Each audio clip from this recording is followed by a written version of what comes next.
On a morning in 73 BC, the Rome's largest slave market, the Forum Boarum, the morning light lengthened the shadows but could not conceal the human tragedy about to unfold. Marcus Aurelius, clutching a purse full of gold coins, prepared to buy living people as he would ordinary goods. But what caught his eye was not the most robust merchandise on the platform. It was a young Gallic woman, about 19 years old, standing naked on the auction block. Ears inspected her body as they would livestock. She was once for CIA until Roman legions ravaged her village in southern Gaul. Now she was merely lot 47, a number burned into her shoulder along with her physical characteristics and potential defects. The auctioneer touted her advantages to the crowd: intact teeth, no obvious scars, hips suitable for childbirth. Having learned basic household tasks during transport, a wealthy senator stepped forward, pried open her mouth to check her teeth, searching for cavities that might indicate disease or a short lifespan. Another buyer passed her ends with his fingers, testing muscles, looking for signs of illness. A third lifted her hair to check her scalp for parasites or scars. She stood as still as a statue, her eyes vacant, gazing into the distance beyond a crowd. This was not resistance, it was the numbness that came from the systematic stripping away of her humanity over months of captivity, transport, and preparation for sale. As slave traders had taught her any resistance would bring immediate punishment. So, she had learned to become a living sculpture when strangers violated her dignity in the most unbearable ways. Yet this was the most shocking aspect of Roman slavery. This scene was not an ancient cruelty, an isolated or extreme case. It was just an ordinary Tuesday morning in a great empire. Rome not only tolerated slavery, its empire was built upon it, operated by it, and considered it the cornerstone of civilized society. Do you think ancient slavery was just cruel forced labor? What you're about to see is far worse. Was a system of complete dehumanization, filled with creative cruelty and utterly normalized, making modern human rights concepts seem like a recent invention. From the auction block where people were sold like livestock, to the dark mines where tens of thousands of slaves died, to the private chambers where masters exercised absolute power over body and soul, Roman slavery was a machine designed not only to extract labor but to destroy human dignity itself. What follows is based on 5 centuries of historical sources, from the works of Suetonius, Seneca, Juvenal, and the Roman legal codes that treated people as property less valuable than livestock. These are not exaggerated tales or Hollywood drama, but facts recorded by historians, philosophers, and legal documents, revealing how Rome transformed human suffering into the engine of imperial glory. And most disturbing thing, the Romans were not ashamed of it. They celebrated it, documented it, and saw it as proof of their civilization's superiority over the barbarians they conquered and enslaved. If you enjoy uncovering hidden historical truth, please consider liking and subscribing for more content like this. Also, let me know in the comments where you're from. Part I from person to property: the industrialization of the slave trade. A bronze plaque discovered in Pompeii in 1957 reveals the cold calculus of human weight in a property inventory. Inventory of Deus Valeris Maximus. Item 30 fine Chian wine, 20 amphorae. Item 12 Iberian minus bred horses. Item 40 slaves in good condition. 3. Various ages and skills. Pedal value 800,000 sesterces. Human beings were reduced to a line in an accounting ledger, tallied somewhere between fine wine and good horses. This was standard practice in a Roman Empire where the slave population may have reached 30% of the total. Rome was one of history's most slave-minus-dependent societies. The process of turning free people into Roman property began long before they reached the auction block. And accounts of Caesar's Gallic wars show that military operations often aimed at capture, not killing. During the conquest of Gaul, Caesar enslaved over 1 million people. Entire nations transformed into human commodities for the Roman market. The transportation of captives showcased the industrial scale of Roman human trafficking. Slave traders followed legions like camp followers, equipped with chains, jackals, and mobile facilities to process thousands of prisoners of war into marketable goods. Historical records describe chains of captives stretching for miles behind victorious legions, their former identities being erased through systematic dehumanization.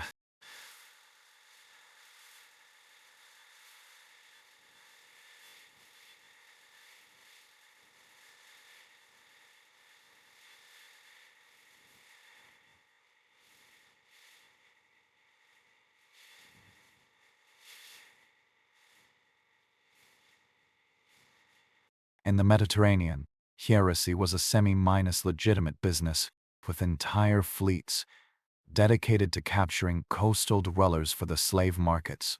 The island of Delos became the ancient world's largest slave-minus trading hub, handling up to 10,000 people per day at its peak. The geographer Strabo described Delos as a vast machine for turning free people into property. Archaeological excavations have revealed the trade's infrastructure holding pens, heaping facilities for presenting slaves, and administrative buildings for cataloging humans like imported goods. The intake procedure at major slave markets reveals the systematic nature of identity erasure.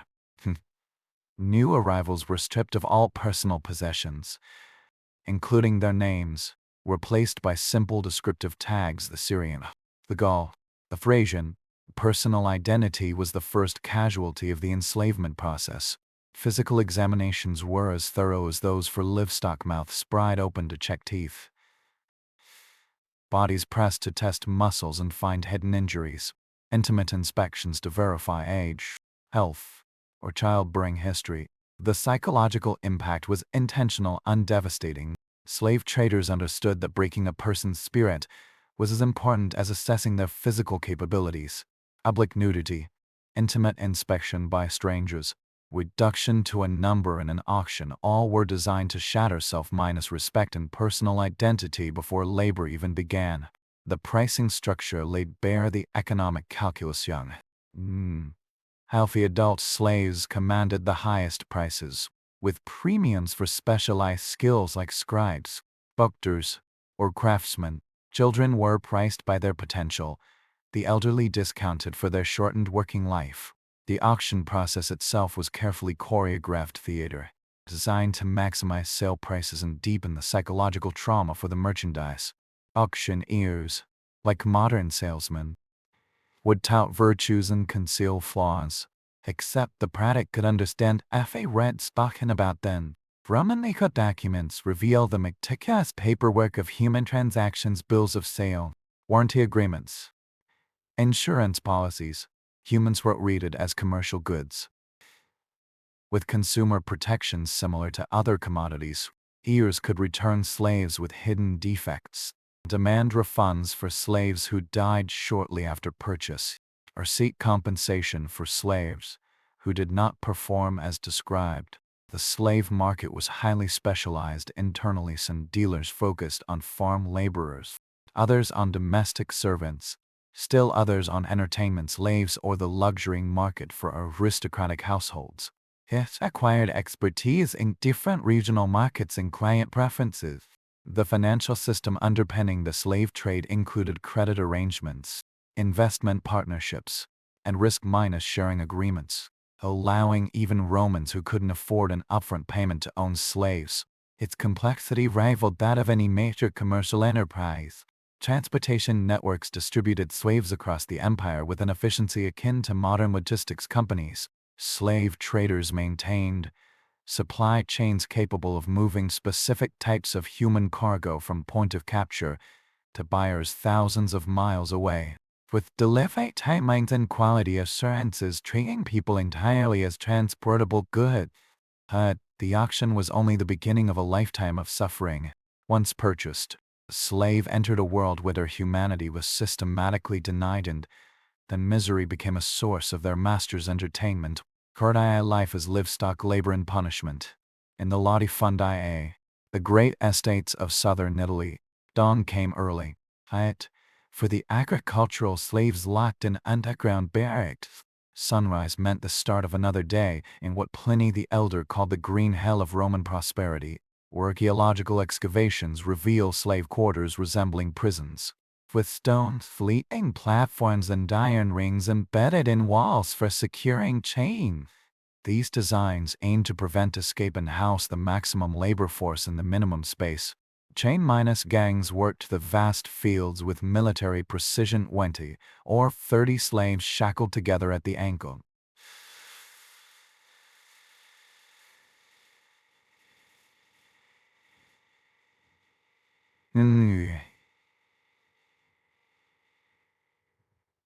Moving like hews, urged on by mounted overseers with whips and red-hot irons. Yet agricultural labor was a luxury. The mines, which fed Rome's insatiable appetite for precious metals, word sentences disguised as work assignments. The silver mines of southern Spain and the gold mines of Gaul were notorious. Pliny the Elder recorded slaves being sent into lightless pits, working by oil lamp and heat that could kill within hours. Life expectancy for a Roman mining slave was measured in months, typically surviving only 6 to 8 before succumbing to lung disease, tunnel collapses, metal poisoning, or sheer exhaustion. The attrition rate was so high that mines required a constant inflow of new slaves to maintain output. The method of extraction in Spanish gold mines exemplified the complete disregard for slave life. Slaves were forced to divert entire rivers into underground tunnels to wash out gold from the mountainside. Pliny described entire hillsides collapsing, burying hundreds of workers. Their bodies were never excavated, as interrupting operations for rescue cost more than the value of the gold they might yield. Tools provided to mining slaves were deliberately primitive and crude picks and hammers, or chained to wrists to prevent their use as weapons. The oil lamps used for illumination could be instantly extinguished by overseers to quell any resistance. Darkness itself became a tool of control. The domestic slave lot was different, but the dehumanization was equally systematic. They lived under constant surveillance. Their movements watched, conversations overheard, and relationships controlled by the master. The master viewed them as sophisticated household appliances, not human beings. An internal hierarchy among domestic slaves created additional psychological pressure by encouraging snitching and competition. The personal attendant was treated better than a kitchen slave, who was above a cleaning slave, who was superior to the cucador, the slave who handled excrement. This artificial stratification prevented unified resistance while maintaining discipline through the hope of promotion. Domestic duties often involved intimate, humiliating services that went beyond normal work, tasting the master's food for poison, serving as living furniture at banquets, were providing personal services designed to humiliate them and demonstrate their total subjugation. The punishment system showcased Rome's sophisticated understanding of psychological manipulation and social control. Beyond physical violence, there was an intricate calculus of rewards and punishments designed to modify slave behavior while maintaining the productivity needed to run an estate or household. Workload demands exceeded human limits. Agricultural slaves worked from sunrise to sunset during harvest seasons. Domestic slaves were perpetually on call, required to respond instantly to a master's demands, no matter the hour or their own condition. Medical care for slaves was purely economic, provided only to the extent necessary to maintain their labor capacity. With no pretense of human compassion, large estates had slave infirmaries. That these were more like workshops for repairing human machinery than facilities aimed at healing. The experience of pregnancy and childbirth for enslaved women revealed another layer of exploitation. They worked until the moment of labor, often giving birth without aid in fields or workshops, and resumed full duties within days. Estate policies regarding children were calculated to break slave families for economic reasons. Children were taken from their mothers at an age young enough to prevent deep emotional bonds, but old enough to begin light tasks, preventing the formation of family structures that might challenge loyalty to the master. Treatment of slaves varied seasonally with agricultural and economic cycles. During peak seasons, 18- or workdays with minimal food and rest were common in slack periods. Conditions might improve slightly, but only to prepare for the next intense cycle. Mantenimientos escape measures included not just physical restraints, but sophisticated surveillance systems that turned slaves against each other by rewarding the reporting of escape plans or rebellious behavior. The psychological pressure of this constant mutual watching was often more effective than chains and guards. But even survival was no mercy, for the punishments awaiting slaves who violated their master's expectations were designed to be more terrible than death itself. Part I punishment as House estimated its torture. The whipping post in the central courtyard of Marcus Crassus's villa was not just an instrument, it was a feat of precision engineering. Bronze fittings held a slave's arms at a specific angle to stretch the chest and expose the muscles of the back drainage channels. In the base collected blood and filth for easy cleaning. Punishment in Rome was not random violence, but a calculated science. Refined over centuries, designed to break human resistance. The technique was so perfected, it was written into slave management handbooks, complete with instructions on achieving specific psychological and physical effects. The tiered system of punishment demonstrated an understanding of behavioral modification. To escalating consequences, a first offense might bring increased workload or reduced rations a second, public shaming a third, physical punishment designed to cause lasting pain without permanent disability. The implements were as precise as surgical tools. The Roman whip had leather thongs embedded with metal studs or pottery shards, designed to tear flesh and leave distinctive scars as a permanent marker of a problem slave. A number of lashes, their force, and the whip's design could all be calibrated for severity. Branding served as a permanent mark of ownership. The Roman masters developed techniques that went beyond simple identification. Brand patterns could indicate a slave's offense, skill, behavioral issues, or the master's personal whims. Some were placed visibly. However, intimate areas are visible during inspection or patient worn. Iron collars combined practical restraint with psychological humiliation, their inscriptions announcing the wearer's status to anyone who encountered them. Archaeological finds show collars inscribed with phrases like "Hold me, lest I flee," or "Return me to Marcus Aurelius" in the Sabine district, treating a person entirely as a stray animal. More disturbing are those inscribed with crude jokes or sexual innuendos celebrating the slave's subjugation, turning the basic identifier into a source of ongoing psychological torment. Crucifixion was the ultimate punishment for rebellious slaves.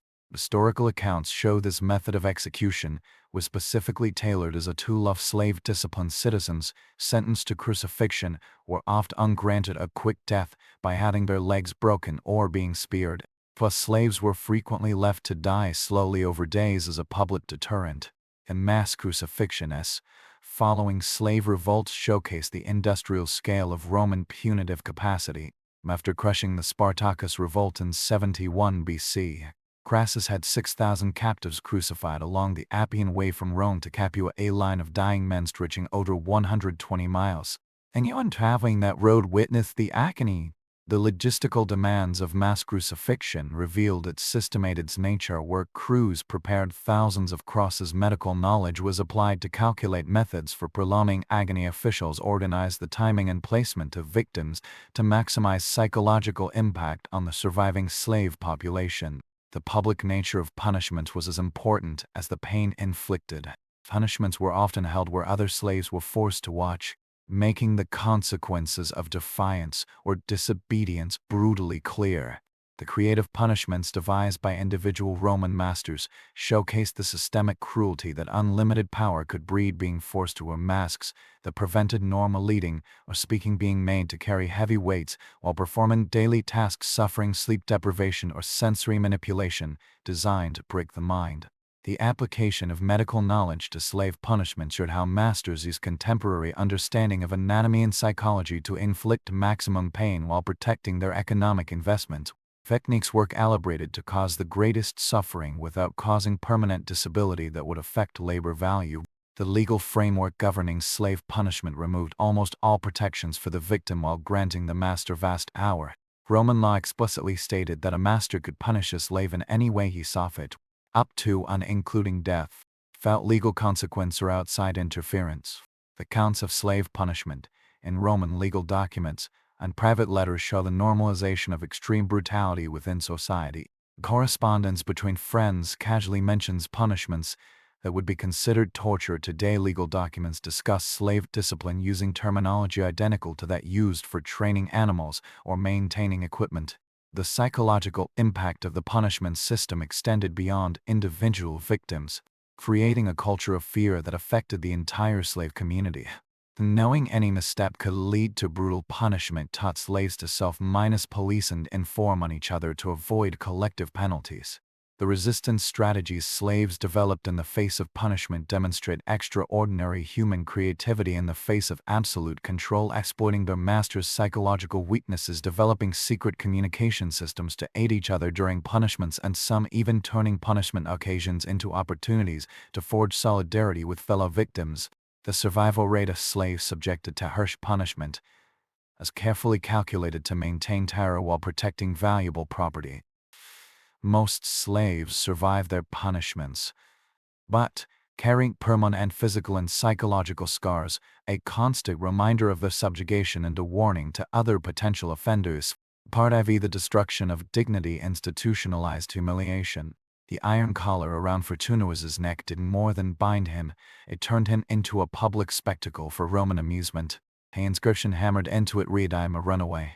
Hold me and return me to my master for a reward."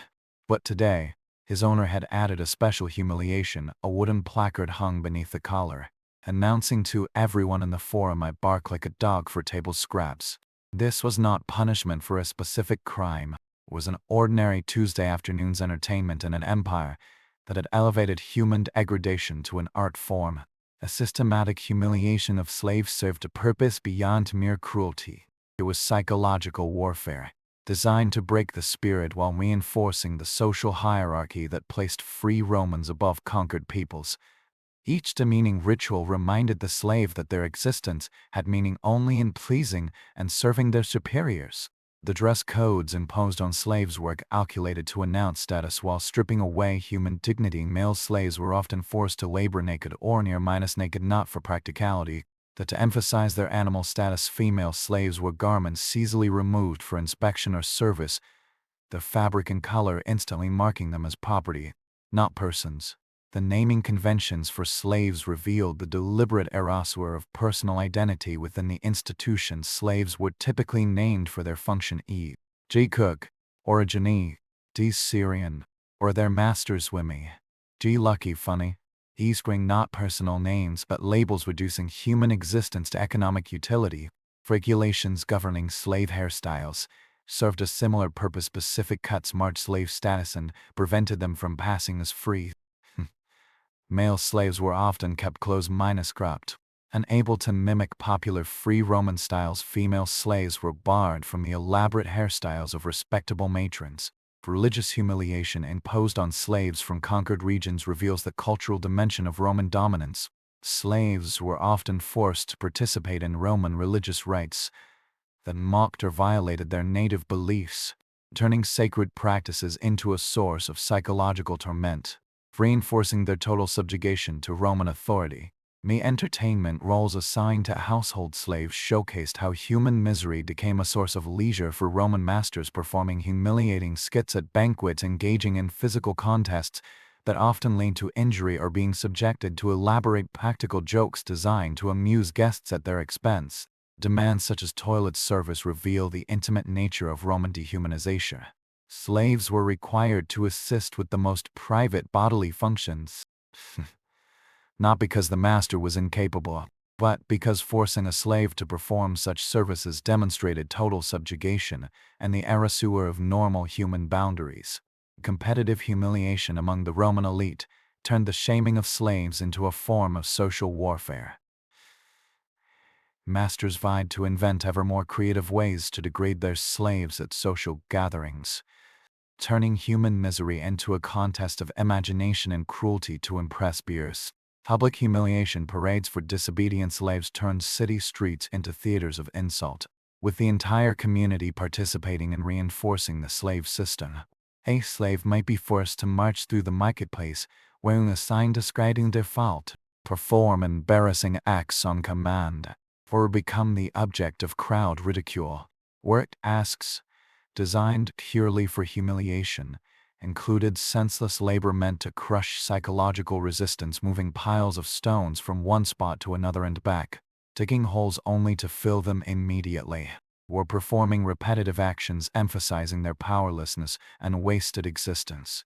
Language restrictions imposed on educated slaves from culturally respected backgrounds like Greece, forcing them to speak only Latin, often in crude or incorrect form, smocked their former education and social standing. This linguistic humiliation stripped them of intellectual dignity while preventing connection to their cultural heritage. The family separation policies employed by Roman masters deliberately prevented slaves from maintaining relationships that might offer emotional support or an alternative source of identity. Slave marriages had no legal standing and could be dissolved at any moment. Children could be sold away from parents regardless of emotional consequences. The ritual of gifting slaves among Roman friends. Households turned humans into luxury items exchanged for social advantage. At birthday celebrations and festivals, slaves were forced to participate in activities of self-degradation, humiliation, community entertainment. They might trace while carrying burdens, think shameful facts about their aunt failing, or participate in mock trials where the punishment became spectator sport. Seasonal rituals adjusting slave treatment, according to the Roman religious calendar, turned human suffering into an offering to the gods, while providing masters regular opportunities to display power through systematic cruelty, coinciding with traditional celebrations. Accounts of these humiliations in Roman literature and private letters show the complete normalization of psychological torture within society. Writers casually mention degrading slaves in ways modern sensibilities would consider severe abuse, while treating such behavior as a natural expression of the proper order between master and servant. And, for female slaves and young male slaves deemed attractive, Roman masters developed a special category of humiliation that combined degradation with intimate exploitation, designed to shatter both body and mind. Part V. The commodification of the body institutionalized intimate exploitation. In the wing of Gaius Petronius's villa that visitors called the Garden of Delights, the young slaves who worked there knew it by another name, the place where human dignity went to die. Roman law was brutally clear on a master's rights over a slave's body. A slave possesses no legal personality. They exist entirely for the use and pleasure of their master. If an act is legal theory, it was daily practice. The breeding programs implemented on large estates reveal an industrial attitude toward human reproduction within the context of mass slaveholding. Agricultural manuals provided detailed instructions for increasing the slave herd through controlled pairings, treating human reproduction as livestock management. Women designated for breeding were evaluated on physical traits likely to produce valuable offspring, with detailed records kept of their birthing history, health, and the quality of children produced. They lived under constant medical supervision designed to maximize their reproductive output while ensuring the commercial value of their progeny. The sexual services demanded of domestic slaves went far beyond what modern sensibilities might consider casual exploitation. Roman masters developed elaborate systems of sexual servitude involving dozens of slaves, designed to cater to every conceivable desire, demonstrating the complete dominion over the human body that ownership granted. Accounts of Roman banquets described sexual entertainment provided by slaves forced to perform for the amusement of guests, combining intimate violation with theatrical spectacle. These were not private crimes but social events where human degradation served as an entertaining social bond among the Roman elite. The age at which enslaved children became objects of intimate exploitation reflects the complete absence of protection for vulnerable individuals within the Roman system. Legal and literary sources indicate that slave children as young as 12 or 13 were routinely subjected to intimate violence that would constitute a grave crime in any modern context. The market specialization that grew around sexual slavery created entire commercial networks dedicated to meeting Roman demand for human bodies. Certain slave traders specialized in supplying young, attractive slaves to wealthy households, with established supply chains capable of delivering specific types of victims to clients across the empire. The procedures for training slaves for sexual service reveal the calculated nature of this exploitation. New slaves underwent a conditioning process designed to break psychological resistance and teach obedience to any demand made on their bodies, regardless of personal will or physical limit. Medical care for slaves used for sexual purposes was purely economic, provided only to the extent necessary to maintain availability while preventing the spread of disease to the master. Slave physicians specialized in treating injuries and conditions resulting from intimate violence while maintaining the victim in a state fit for continued exploitation. The punishment system for slaves who resisted sexual demands is specifically designed to break psychological defenses through escalating violence, making compliance sin the lesser of two evils. The legal protections available to a slave facing intimate violence were virtually non-existent under Roman law.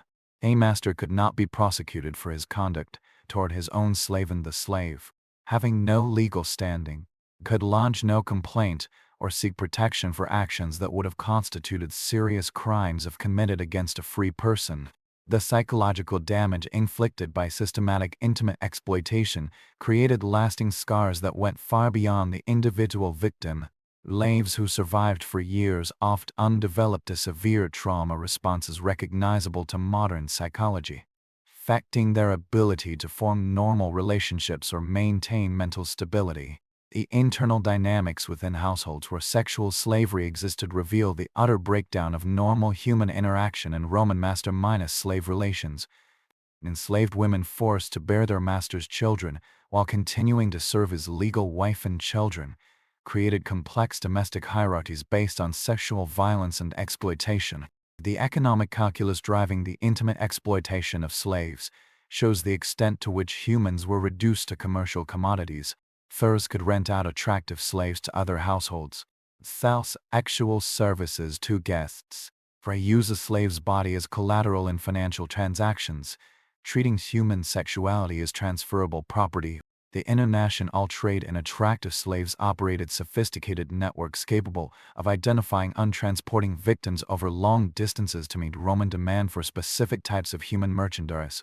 Customs records and shipping documents reveal the degree to which sexual exploitation was standardized and commercialized. The cultural attitudes towards sexual slaves in Roman literature and art show the complete normalization of systematic exploitation within society. Writers and artists casually depicted sexual violence against slaves, treating it as a natural expression of Roman superiority and the subject for public entertainment. The resistance strategies available to slaves facing sexual exploitation were severely limited but occasionally effective. Some managed to forge protective relationships with individual household members who could offer limited protection. Others made themselves temporarily unfit for service through self-induced illness or injury. Escape attempts by those fleeing sexual exploitation reveal the desperate measures victims were willing to take to avoid ongoing abuse. Historical accounts describe slaves choosing certain death over continued sexual servitude. Legal documents record the severe punishments awaiting those recaptured after trying to flee such violence. But for many Roman slaves, the ultimate escape from systematic exploitation was through the arena, where their deaths became the final entertainment for the crowds that had already consumed their lives. Part VI, the theater of death. Arena executions. The trapdoor beneath the arena floor groaned open with a deafening echo in the vast amphitheater. What emerged was not a gladiator, but a naked slave named Demetrius, condemned to death for attempting to flee his master's villa. But his death would not be swift or merciful.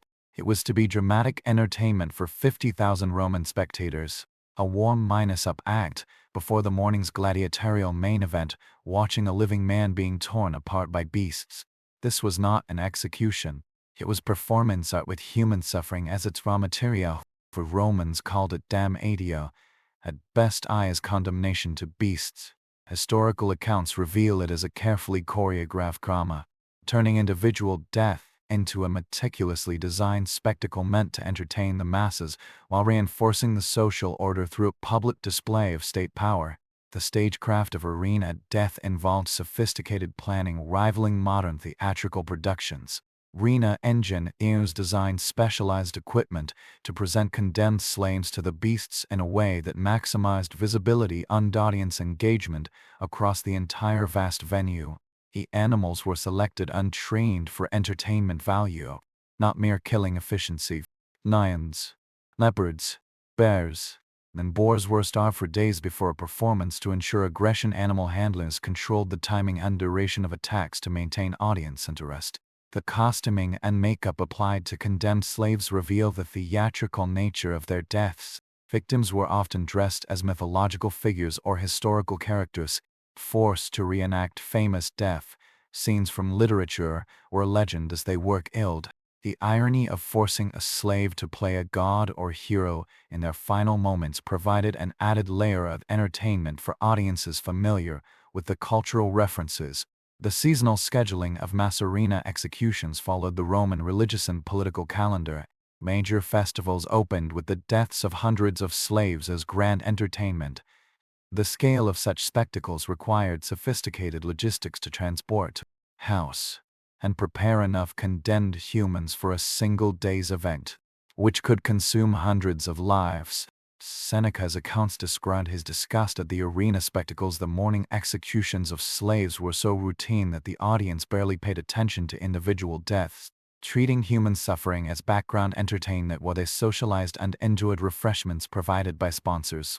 The creative execution methods developed for arena spectacles went far beyond simple beast attacks, including elaborate machinery designed to crush, burn, or dismember victims in ways that enhanced the entertainment value of their deaths. Roman engineers applied their formidable technical skills to designing machines that could kill humans in spectacular fashion, using condemned slaves as unwilling actors to reenact historical events, and the arena forced victims to restage famous battles, mythological scenes, or historical episodes, while being killed in a manner consistent with the original story. These spectacles combined education with entertainment while devaluing human life to disposable props in an elaborate historical play. The religious justifications sought for arena executions turned mass killing into a sacred ritual dedicated to the Roman gods, providing moral legitimacy to entertainment that was ostensibly based on human suffering. Priests would bless the proceedings, interpreting the manner of death as a divine message about Rome's superiority over conquered peoples. The economic calculus behind arena executions reveals how human death became a profitable entertainment industry. Arena managers developed sophisticated cost-benefit analyses, weighing the expense of purchasing condemned slaves against ticket sales, concession revenues, and the political benefits of providing popular entertainment to the urban populace. The training regimens for condemned slaves forced to fight in the arena represented one of history's most cynical educational systems. Slaves who showed fighting spirit were given the bare minimum combat training, designed to make their eventual deaths more entertaining for the crowd, not to improve their chances of survival. The psychological preparation techniques for condemned slaves reveal Roman understanding of human behavior under extreme stress. Arena managers developed methods for handling large numbers of people facing imminent death while preventing mass panic, a rebellion that could disrupt the entertainment schedule or endanger spectators. The mass executions following major slave revolts showcase the scale of arena killing when used for political purposes. After suppressing a rebellion, Roman authorities would hold weeks-long execution festivals, killing thousands of captured rebels in increasingly creative ways as crowds celebrated the restoration of proper social order. The bureaucratic record-keeping of individual deaths in arena log shows how Romans analyzed mass killing as an entertainment industry with bureaucratic thoroughness. Officials meticulously recorded execution methods, audience reactions, and costs associated with different spectacles, treating human death as data points. The international dimension of arena executions reveals the global reach of Roman entertainment culture. Similar spectacles using local slave populations were staged in amphitheaters across the empire. The transportation of exotic animals and specialized execution equipment created trade networks dedicated to supporting human death as entertainment. The survival strategies available to arena victims were severely limited but occasionally successful. Some condemned slaves won temporary reprieves through exceptional fighting prowess, others managed to die quickly rather than endure prolonged torment for the crown's amusement. Gauge participation in arena executions involved elaborate rituals where spectators could influence the manner of death through collective voting or individual gestures, turning mass killing into interactive entertainment that made the entire community complicit in systematic human destruction. The cultural impact of arena spectacles on Roman society created generations of citizens desensitized to human suffering while being entertained by extreme violence that reinforced their sense of superiority over the conquered peoples who provided the raw material for their amusement. The artistic depictions of arena deaths in Roman mosaics, sculptures, and literature show the complete normalization of mass killing as subject matter, transforming human suffering into aesthetic experience while celebrating Roman power and providing decorative themes for wealthy households. Even in death, from enslaved found no peace. Their masters had developed disposal methods that denied them the basic human dignity of decent burial while extracting final value from their corpses. Part VII dust to dust, etheric to earth, the final disposal of bodies. Beyond the walls of Rome, the stench rising from the lime pits did not come from animal waste. It was the smell of dead slaves, discarded like refuse. Historical accounts describe vast trenches where thousands of human remains were buried in layers with quicklime and dirt, forming anonymous mass graves that erased the final individual traces of those whose humanity had already been systematically stripped away in life.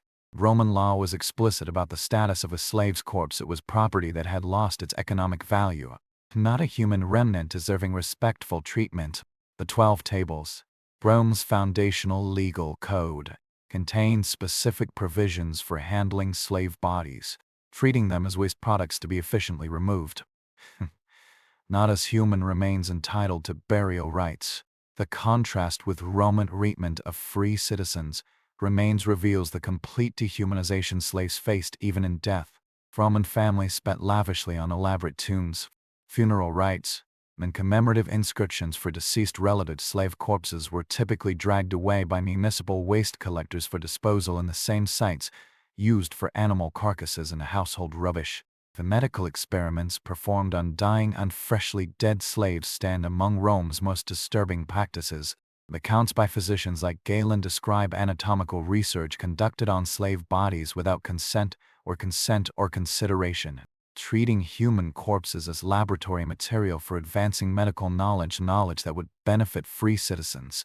The economic calculus determining burial methods was purely a cost-minus-benefit analysis, eyeing disposal expenses against any residual value that could be extracted from the corpse.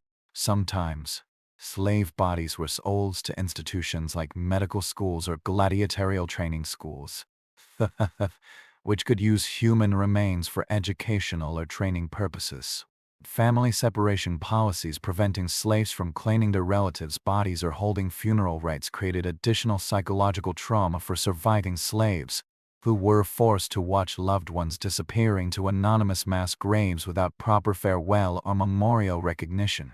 The seasonal fluctuations in slave mortality presented logistical challenges for the disposal system, revealing the scale of death within Roman slavery.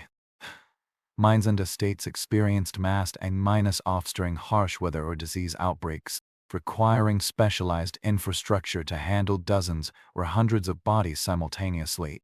The geographical distribution of slave burial sites shows how disposal methods varied based on local customs and economic considerations. Areas typically used centralized mass grave systems. Rural estates might dump bodies in remote locations or use them as fertilizer for fields. Archaeological evidence from Roman slave burial sites disturbingly reveals the physical health and treatment of slaves during their lives. Skeletal remains show patterns of malnutrition, repetitive stress injuries, and marks of violence, providing physical testimony to the systematic physical abuse characterizing slave existence from childhood to death. Religious restrictions barring slaves from participating in Roman funeral rites extended the dehumanization process beyond death. denying them the spiritual comforts Romans believed necessary for the soul's rest. This spiritual cruelty was as important as physical punishment in maintaining the perceived rightness of the social order. The destruction of records accompanying slave deaths reveals the effort to systematically erase historical evidence of their existence. Unlike free citizens, whose lives were commemorated in inscriptions, legal documents, and family records, slaves typically vanished from historical memory at their death, leaving no trace of individual experience or suffering. Practices of harvesting organs from slave corpses before disposal included extracting teeth for dental work, taking skin for leather production, and removing other body parts that could be sold to craftsmen for various uses. This commercial exploitation extended even beyond death, treating the human corpse as raw material for various industries. The cremation policies occasionally applied to slave corpses were based on preventing disease transmission and not respectful treatment of human remains. Operations for mass cremation of slave corpses during plague outbreaks followed procedures identical to those for disposing of infected animal carcasses. A commemorative ban prohibiting any permanent marker or memorial for individual slaves ensured their suffering would be forgotten along with their names, achievements, and human experiences. The systematic erasure of memory was as important as ethical disposal in maintaining the fiction that slaves were property, not people. International disposal networks for handling slave corpses from across the empire operated with efficiencies matching other Roman commercial enterprises. Corpses from distant provinces might be transported to locations where disposal was more economical or where final value could be extracted from human remains. The legal framework governing slave corpse disposal eliminated any possibility of outside interference or humanitarian concern that might demand more respectful treatment of human remains. The master held absolute power over his property. Even in death, the slave had no legal advocate who might argue for basic human dignity and disposal methods. Surviving slaves' resistance efforts to provide proper burial for deceased loved ones reveal the desperate measures taken to preserve human dignity in the face of systematic dehumanization extending beyond death. These covert burial practices were extremely dangerous but testified to the persistence of human compassion even under the most brutal conditions. The cultural impact of mass slave disposal on Roman society created an environment where the complete erasure of human beings became a normalized part of daily life, requiring no special justification or moral consideration. Witnessing the disposal of slave corpses became as routine as other municipal services. Extant records of slave disposal practices appear mainly in administrative documents, treating human remains as logistical challenges rather than moral issues, revealing how completely slave humanity had vanished from Roman consciousness. Even in death. Part VI echoes the forgotten foundation stones. And let us return with new eyes to the forum where our journey began. Those marble columns and gleaming temples were built by slave labor extracted through systematic tyranny. The wealthy Romans conducting business in the forum among the humans, as lives were consumed to generate Rome's civilization wealth. The foundation stones beneath their feet were laid by workers who would never know freedom, never be recognized as people, never be remembered except as property and a line in an account book. The scale of Roman slavery defies modern comprehension. Conservative estimates suggest the empire's slave population may have reached 15 million at its peak, approximately 1/3 of the total population, living under bondage more systematic and brutal than any the world had yet seen. These were not merely individual tragedies, they were an entire civilization built on the principle that humans could be reduced to property without moral cost.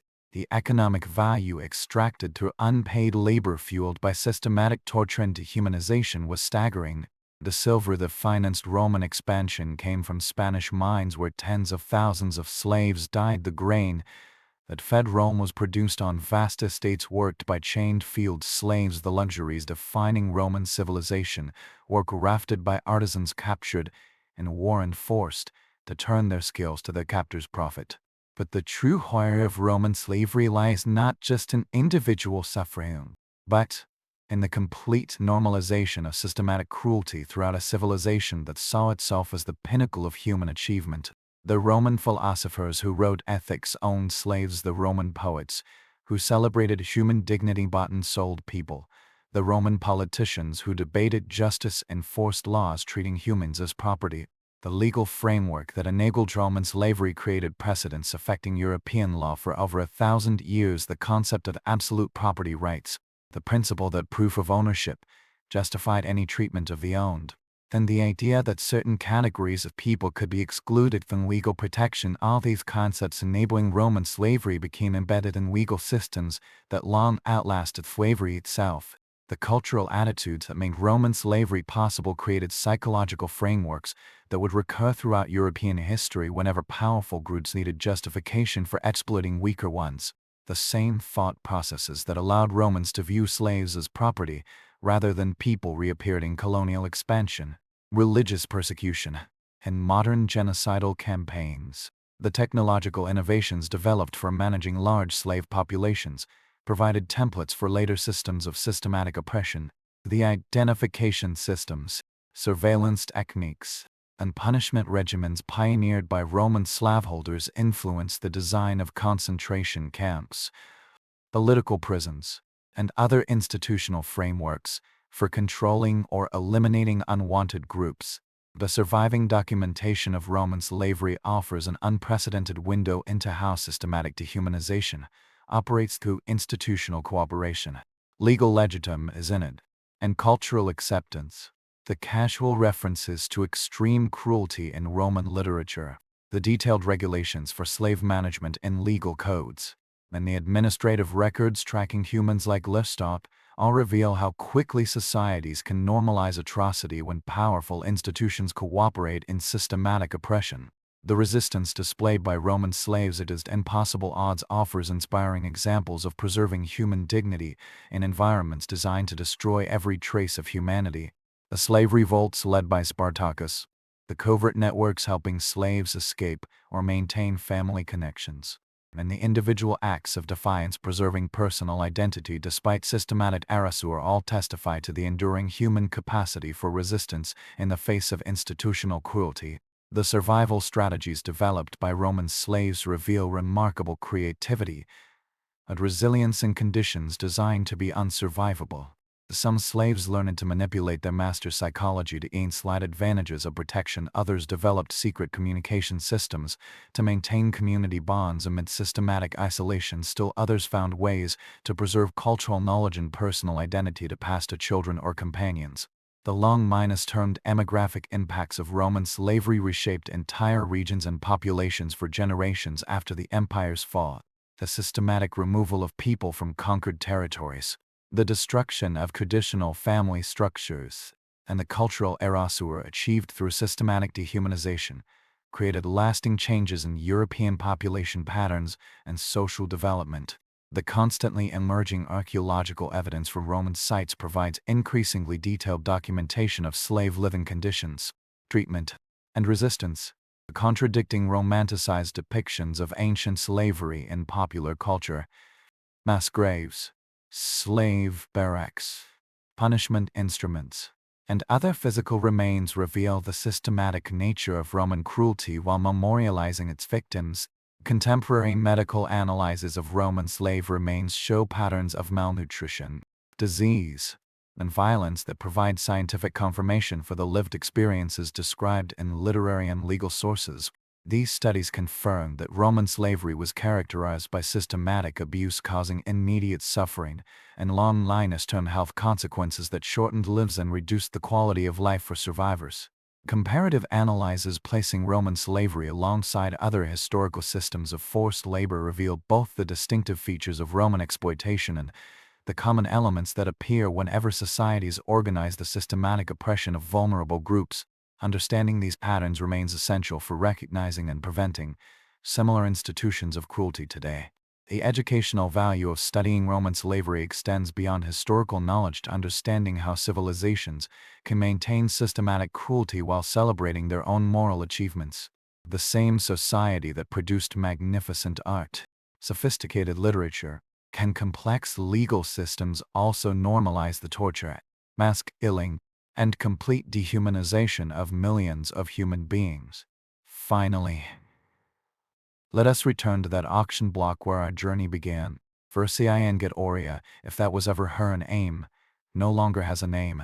She is now the property of Marcus Aemilius.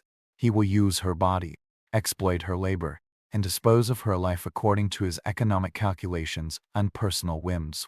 She will never again make decisions about her own existence, form relationships without her master's permission, experience dignity, respect, or basic acknowledgement of her humanity. But her story is not unique. It was routine in an empire that built its greatness on systematic human suffering while congratulating itself as civilization's pinnacle. Those marble temples and golden statues symbolizing Roman glory were purchased with coins earned through the systematic destruction of human lives. The Romans were not ashamed of this. They took pride in it, documented it, and saw it as proof of their superiority over the peoples they conquered and enslaved. They built an entire civilization on the foundational principle that certain human beings existed solely to serve others without rights, without dignity, without hope of freedom, without acknowledgement of their basic humanity. A Roman slave's life was not merely brutal, it was a systematic assault on human dignity that began at capture, continued through death, and extended to the erasure of memory itself. It represents one of history's most comprehensive experiments in dehumanization, conducted by a society that saw itself as the height of human achievement. Their suffering deserves to be remembered, not merely as historical tragedy but as a cautionary tale about humanity's capacity for systematic cruelty when moral constraints are absent or when there is no accountability to basic human values.